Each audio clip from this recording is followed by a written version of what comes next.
hello लोगोफोर नोंथांमोन बयखौबो आंनि चेनेलाव बरायलायबाय नै दिनैहाय आरोबाव मोनसे नोंथांमोननि गेजेराव गोदान मोनसे भिडिअ लानानै फैबावलायबाय आसा खालामदों नोंथांमोना भिडिअखौ जोबजासिम नायलांगोन आरो भिडिअखौ नायनो मोजां मोनदोंबा लाइक खालामना होलांबानो जाबाय दा लोगोफोर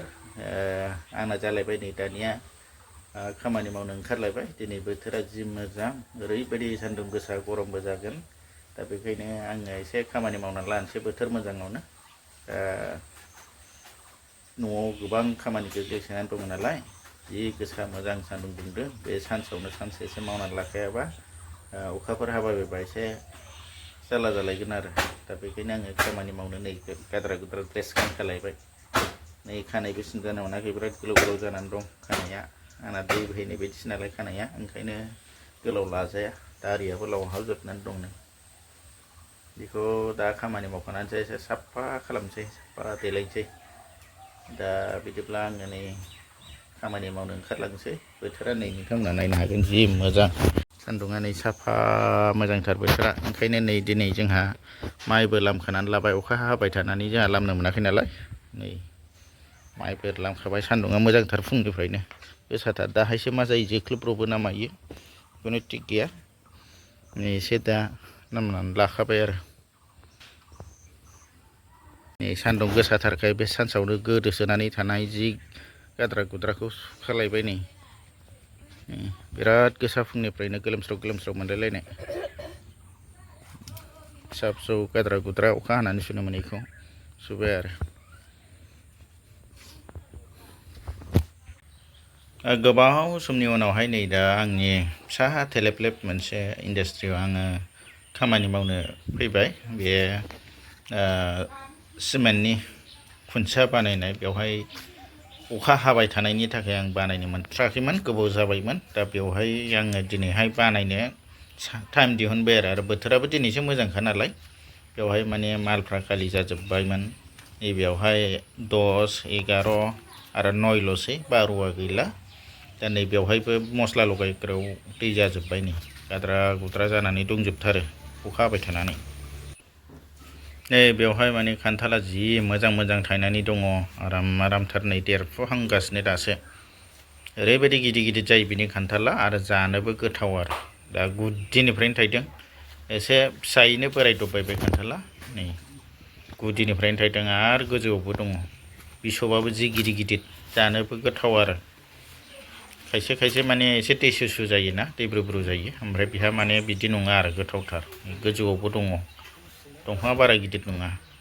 बिराद बरियामोन आं गरम बोथोराव जानो बेखौ बानलु बोदोन लालायदो संख्रि एसे लादो सिफ्लेनानै साला बरिया जानो खिन्थु हरावसो एसे खस्थ' मोनो आरो गरम जाथारो बिरादनो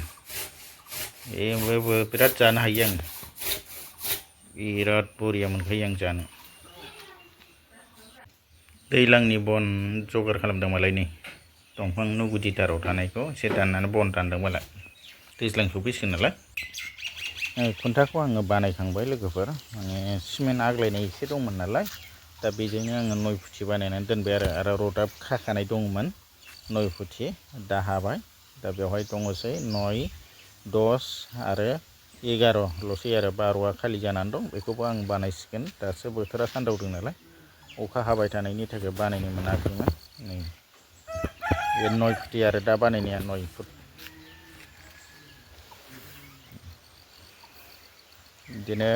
दिनैनिफ्राय सुरु जाफिनलायबाय आङो मावबाय थानांसिगोनलाय आरो उफाय गैया सोलिनो थाखाय बेफोरखौनो मावसाबदेराबा दिनै गाबोन थोला नालाय फैसा थाखाया बिदिनो बेखौ बानायो आरो 30 थाखा थांलायबाय लोगोफोर सानसेयाव 30 थाखा बेफोरखौ बहाबा जों जमायनानै दोननाय मोनब्ला बिराद फैसा जासिगौमोन गाइखेरावनो थांजोबलायबाय नै लोङा नंबाबो हाया नालाय ब्रा लोंफ्लांबाय थायो सानसे गाहामल' थानो हायो दा बेखौ गुदुं खालामनानै दोनसिगोनलाय आरो दा बेयाव मा एवनो नागिरदों दिंखिया दाख्लै खाना लाबोनाय नामा माला खालामो दिंखिया एवनो नागिरबाय नै दा आलु झलजों नाजों मोनखांबाय दा दिंखिया भाजा आराम जानोसै बिराद गोथाव मोनो आं गोरान एवबानो जाबाय गिसिबा थावालै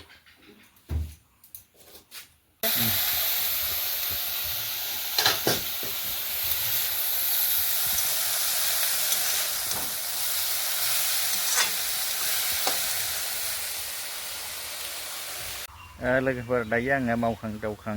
दांखां माने दसे रेस्ट लाबाय जिरायथ'बाय आरो माने सान्दुङाबो गोसा नालाय ओमफ्राय आं खुन्थिया सिमेन्ट खुन्थिया बेखौ माने सिमेन्ट एसे आग्लायनाय दंमोन नालाय दा बेखौ बानायग्रोबाय दा एसे ओंखाम जानायबो टाइम जाबाय नालाय दा बेखायनो आङो दान्दिसे सम जिरायथ'बाय दा दिनै एसेबां आं मावथ'नो हानाय नंला खामानि मावला मालाय माखासे फ्रायानो दिनैहाय आसाम एसेमब्लिनि बिसायख'थिनि जि भट साननाय बियो सोलिगासिनो दङ नालाय दा बयबो माने गाव गावनि न'आव जिरायनानै स्रि स्राय नायलायगासिनो सोरबा सोरबाथ' बिखा गुलुब गुलुब ख्लाब ख्लाब मोनलायलायबाय खोमा गाव गावनि सापर्ट होनायफ्रा माबायदि जागोन बेखौ साननानै मालाय न'निफ्रायनो ओंखारथाराखैदां आं माने स्रि स्राय मोन्दों आरो खिन्थु आं एसे गोलाव नायबाय थानो बायो आरो माने बिराद सम थाङो